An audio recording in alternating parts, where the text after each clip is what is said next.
Hi, my name is ZaKaiRan, and welcome to another one of my outrageously amazing, insanely enlightening master keys of creation about how to be the unlimited master of creation that you truly are, to easily create and attract the joy, well-being, abundance, and freedom you desire, and literally make all your dreams come true. And you'll find tons more self-empowering goodies and to support you to be that unlimited master you truly are at my website at ZaKaiRan.com.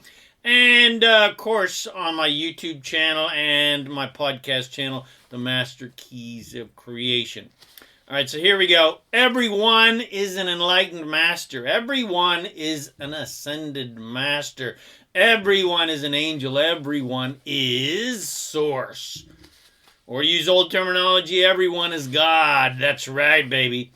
Aside from our classic military heroes and sports heroes and musical heroes and political heroes and environmental heroes, film heroes, science heroes, superheroes, and, of course, Hogan's heroes, the most revered and aspirational heroes through time have always been the spiritual master, the enlightened heroes, the prophets, and the gods, so to speak, of spirituality that reached high levels of spiritual awareness, and some of who we use the terminology ascended, so to speak, and who we imagine are guiding us with their light, sort of like angels who were human once, many of which are channeling through beings, giving us direct vibrational guidance that's being translated by those channels. And of course there are the top dogs, Jesus, Buddha, Muhammad, etc. But if you look at any culture, there are countless other revered masters who have achieved high levels of awareness and enlightenment, and who were revered or ridiculed, and even some, put to death, so to speak, or both, but are now seen as saints and bodhisattvas and ascended masters, etc.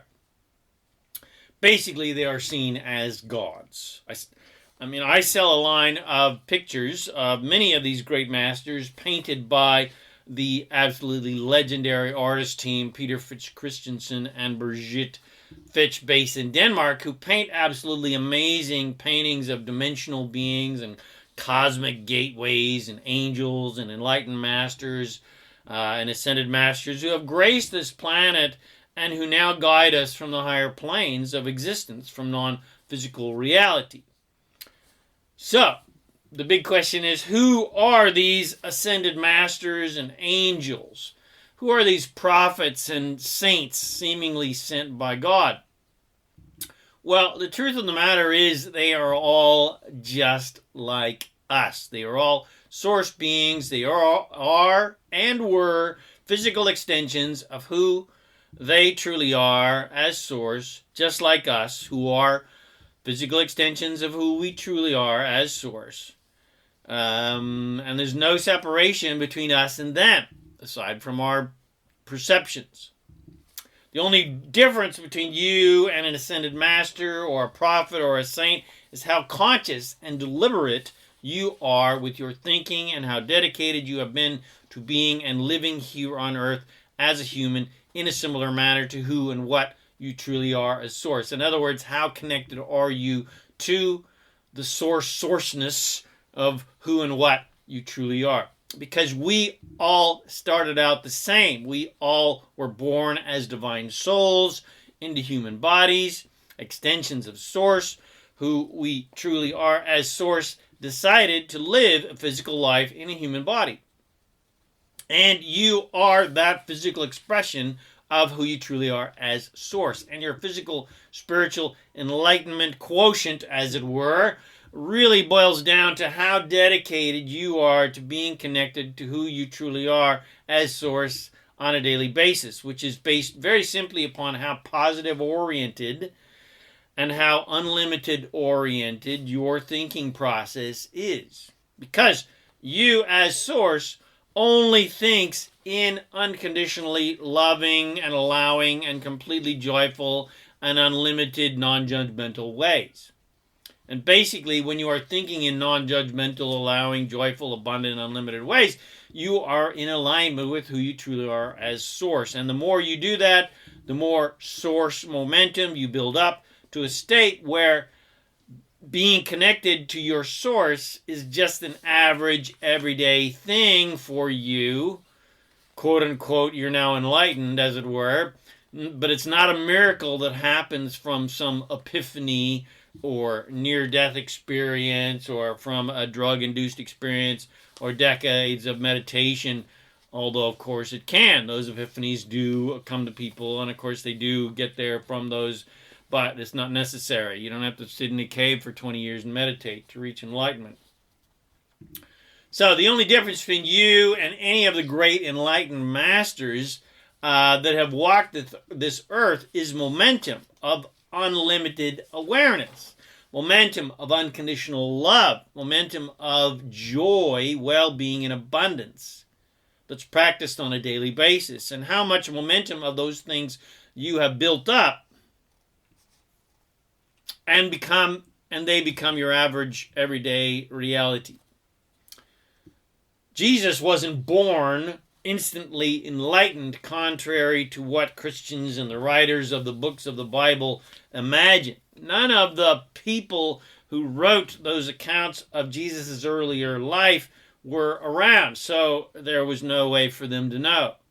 I don't care, if they supposedly channeled it, they still weren't there, and their perceptions are jaded.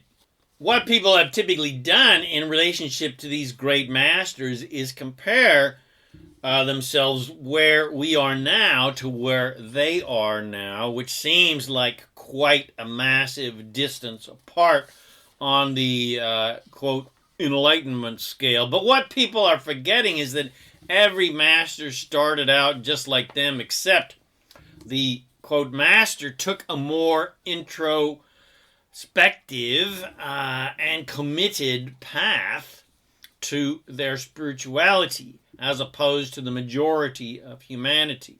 They took the path of conscious creation rather than unconscious creation. An enlightened master basically is one who is consciously deciding how they are going to think on a moment-by-moment basis, which of course is always in positive directions, and therefore deciding how they are going to vibrate in connection with their own source, and therefore create their own reality. As opposed to how humans typically create, which is in unconscious ways by just reacting to external conditions in positive ways if they like those things, or negative ways if they don't. The other key factor that separates the peasants, so to speak, from the exalted masters, so to speak, is the allowance factor. Bum, bum, bum, bum. The enlightened masters live in an unconditionally allowing state as opposed to a typically human resistant state, which most humans live in. They live in a state where they allow themselves to receive and be who they truly are as source and infinite joy, love, and well-being and abundance. And they live and think and therefore vibrate in an unlimited state as who they truly are as source does. In other words, they get their noses out of everyone else's business, and they do not require other people to change so that they can be happy, which of course is living conditionally, how most humans live, rather than unconditionally. They simply do not judge or even classify other people's behavior as good or bad. They just let everyone think and believe and do whatever they need to do without judgment. And most of all, they recognize their own divinity and the divinity of all beings. And they have decided not to play the disempowering games of victimhood and unworthiness and helplessness and powerlessness and lack and limitation, rather than playing the typical human games of unworthy, helpless, powerless, limited victim. And the game of limited abundance and limited resources and limited love, etc., etc. But just because they have decided to do that does not make them any better or any more godlike or any more spiritual than the proverbial bum on the street who has taken a completely different pathway, because at the core of their being, both of their beings, the bum and the prophet, are exactly the same. They are both source expressing themselves in physical reality through that body and soul. And the only difference between the sinner, quote unquote, and the saint boils down to daily choices and focus upon wanted or unwanted things, and allowance of source and our true being as unlimited joy, love, and abundance, or resistance to and of our true nature as source, and choices of lack and limitation over infinite abundance and zero limitation. The difference is not one quantumly big choice of light over dark. It is little daily choices of allowance of love and joy over resistance to love and joy. And it doesn't matter how far down the road of resistance, limitation, doubt, lack, unworthiness, helplessness, powerlessness, etc. Doesn't matter how far down the quote-unquote dark path our beloved wino or anybody else has gone down. It doesn't matter how far down the proverbial dark path he or any of our favorite supervillains or on planet Earth have gone, because our natural state is joy and love, and everyone has the same ability to turn their lives around basically instantly by just pivoting away from what they don't want towards what they do want, by thinking in positive, oriented, joyful, allowing, loving, and appreciative directions. And because of that dedication towards positive, joyful appreciation, the former bum can become the enlightened master.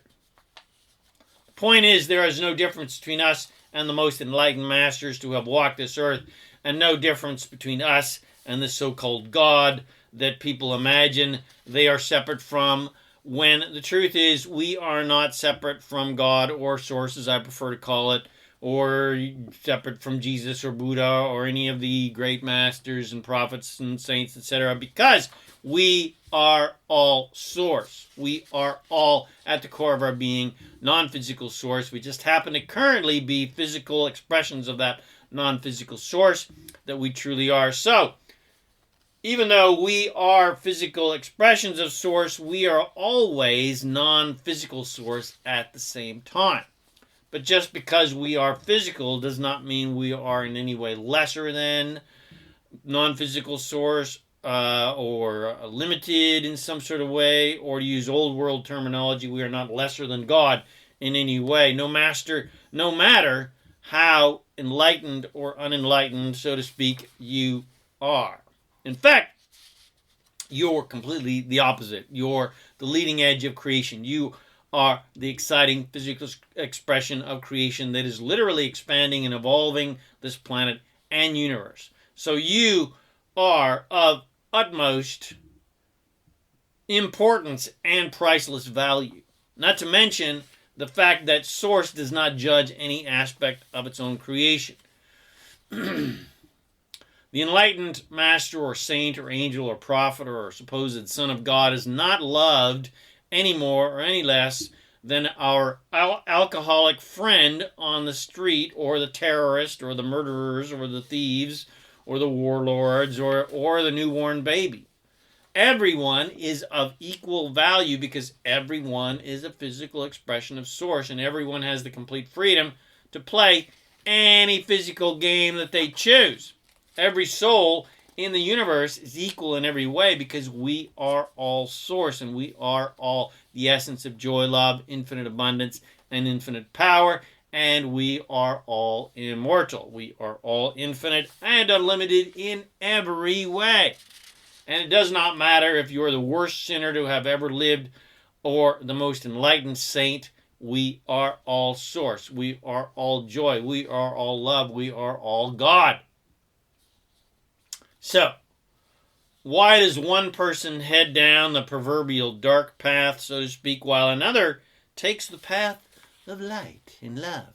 Well, first, you've got to understand that the purpose of life is joy, and the basis of life is freedom, and the result is never-ending expansion.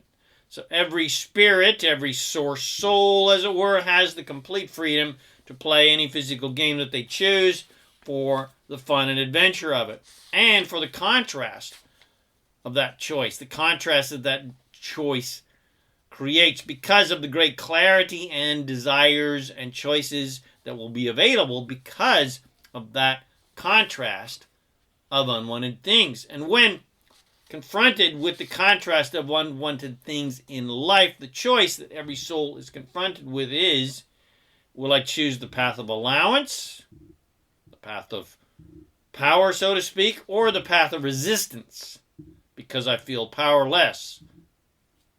Will I think about what I want to improve in my life? Or will I think about the things that I don't like and don't want? And then will I play the poor me, helpless, powerless, unworthy victim game and bang the drum of the contrast of unwanted things that have inspired my desires for improvement and therefore create more unwanted things because I keep banging the drum about unwanted things? Well, the first choice is usually a conscious one. The second choice is an unconscious reaction to try and get rid of or run from unwanted things. Choice one is a choice of allowance and surrender and empowerment and unconditional love, and a choice to be led by source and good-feeling thoughts and thoughts of appreciation. It is a choice to be led towards what you do want and even appreciating the contrast of unwanted things that have inspired your clarity towards wanted things. Choice two is a learned and reactive choice based on the faulty belief in our powerlessness and unworthiness and lack of belief that we have the power to create what we want. Choice two stems from the faulty beliefs in a jealous, insecure, judging overlord of a God who is supposedly controlling our fate. It is a false belief in our unworthiness and sinful nature rather than a belief in the true essence of our being, which is complete, priceless, divine value and pure love nature.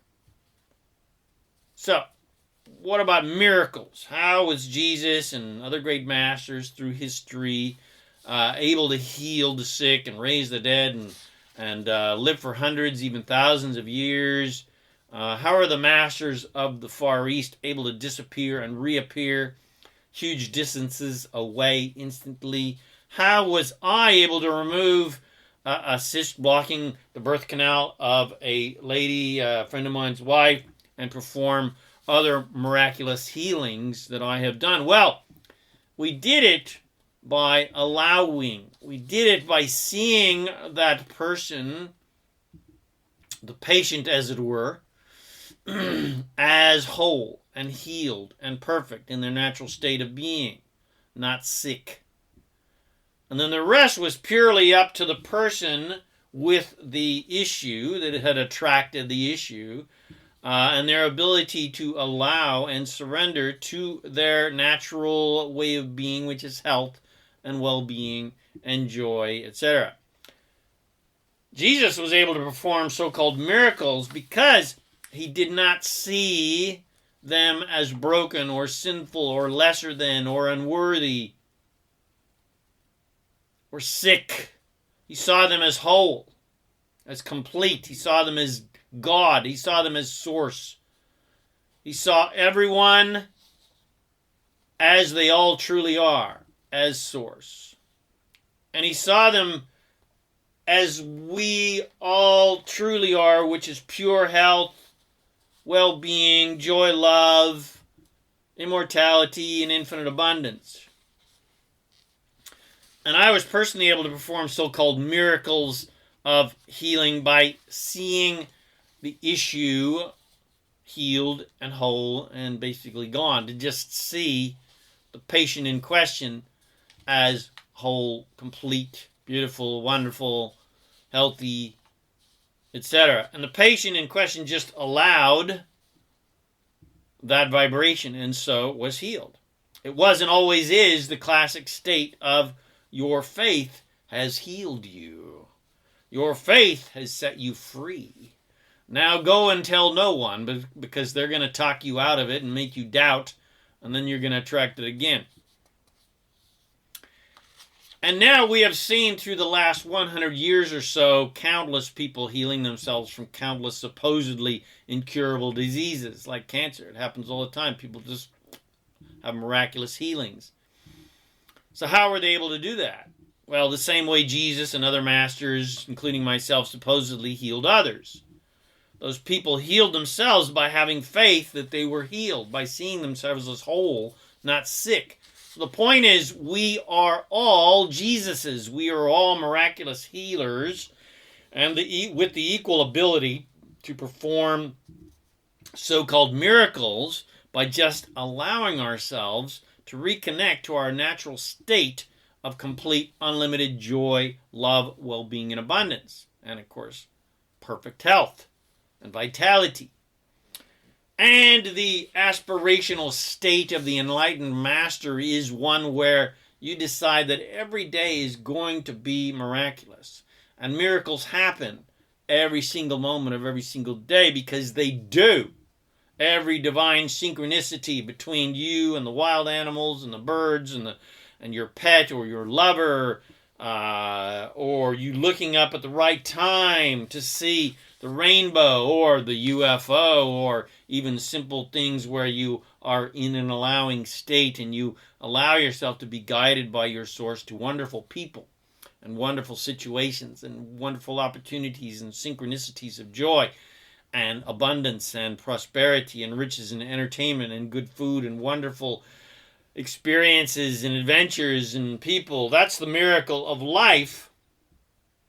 That's the miracle of life, where you attract nonstop joy, love, and abundance where everywhere you go. And miracles then just become an average, everyday part of life. And that's how life should be. That's, quote-unquote, the enlightened master, who is basically just allowing wonderful things to be attracted to them every single day. Struggle is a choice. It is not a necessity. But as soon as you choose ease over struggle, then the average everyday miracles of life can actually happen. And then you are living the same blessed life that every enlightened master has lived.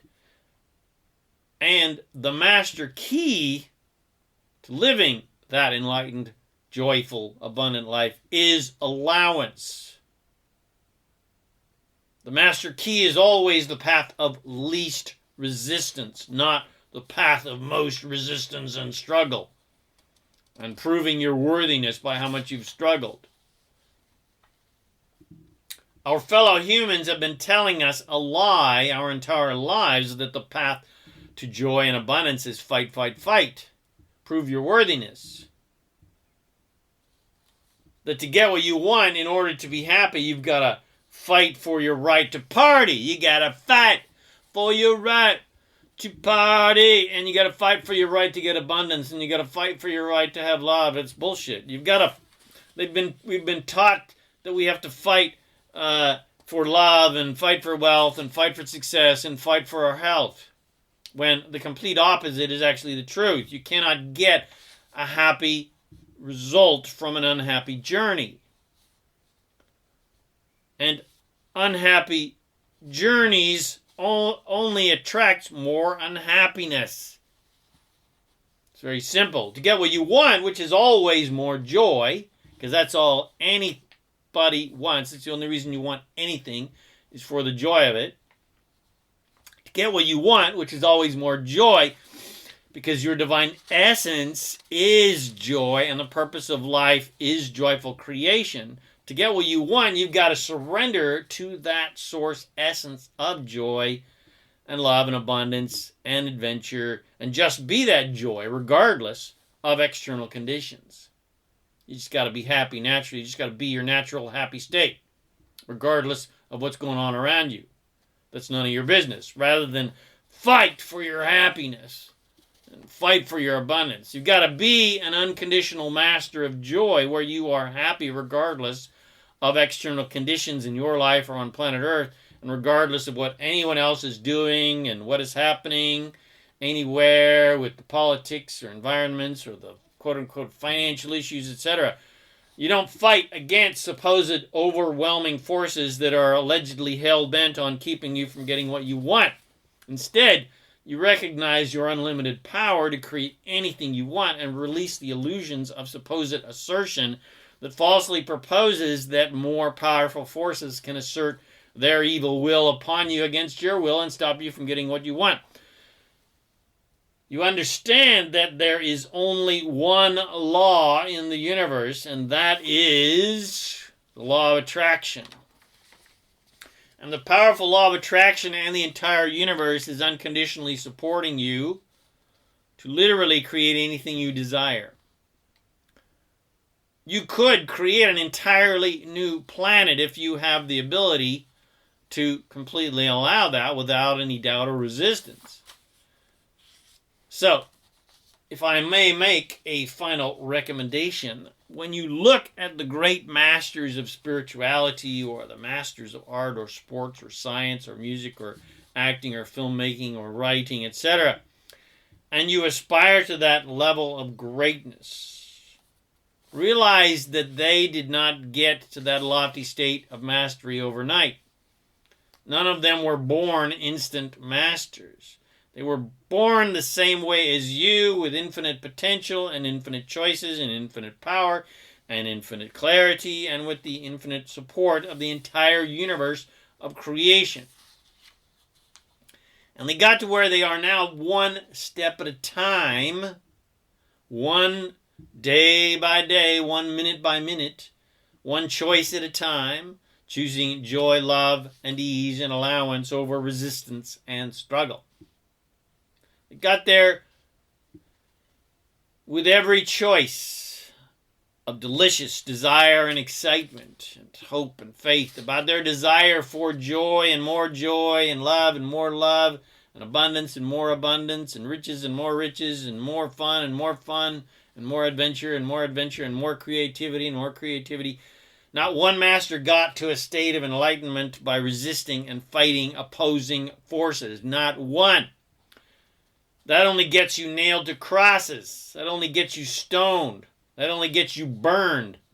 It does not get you the states of delicious joy and delicious ecstasy. Not one master of spiritual awareness got there by sticking their noses in anyone else's business and judging anyone for any reason and saying this is wrong and this is good and you should do this and you should do that. Bullshit, bullshit, bullshit. They got there by allowing everyone to think and believe and act however they choose without any degree of judgment. They got there by seeing beyond the surface of human expression of bad or good to the source essence that is the essence of every soul on earth and in the entire universe. They saw as God's source sees. They lived and breathed and experienced reality as source does, which is always seeing the perfection of everything, seeing the gift of unwanted contrast, and how that provides clarity of wanted things, and literally evolves and expands this planet as we create that improvement in our lives and on planet Earth. And seeing the true essence of everyone, that everyone is source, and everyone is infinite love, joy, well-being, and abundance. And seeing everything that everyone desires and everything they have created. From those delicious desires for improvement, and more joy, love, well-being, and abundance. So, who you truly are is already enlightened. You are already an enlightened master. Who you truly are as source is already an ascended master. And you can live an absolutely miraculous existence every single moment of your life by just surrendering and allowing that source that you truly are to live and breathe and speak through you as you. and love through you as you, and laugh through you as you, and create through you as you, and play through you as you. Because you are the divine master, you are the enlightened master, you are the ascended master that you aspire to be. You are the creative master that you aspire to be. You are everything that you desire. And you are everything that you aspire to be, do, and have. So there you go. I hope you have enjoyed my vodcast. Everyone is an enlightened master, and it has helped you to realize and remember that you are an enlightened master, regardless of how it looks, regardless of how much money you got, and how much love you've got, or how many lovers you've got, or how many cars you've got, or houses, etc., etc., etc. If you did get something from this, and I know you did because it was freaking amazing, please share with your friends, bless them with these amazing teachings. Subscribe to my YouTube channel and my podcast channels, The Master Keys of Creation. Come visit me at ZaKaiRan.com for more supportive goodies to help you be and do and have the amazing master that you are, and be, do, and have whatever you want and create those things in your life. My name is ZaKaiRan, and I help success-minded and joy-minded people create the happy, abundant lifestyle you love. Thanks again for watching my video or listening to this podcast, and I wish you immense joy and abundance and vitality and lots of fun on your magnificent journey of divine creation. And, of course, remember to make life a holiday. Woohoo!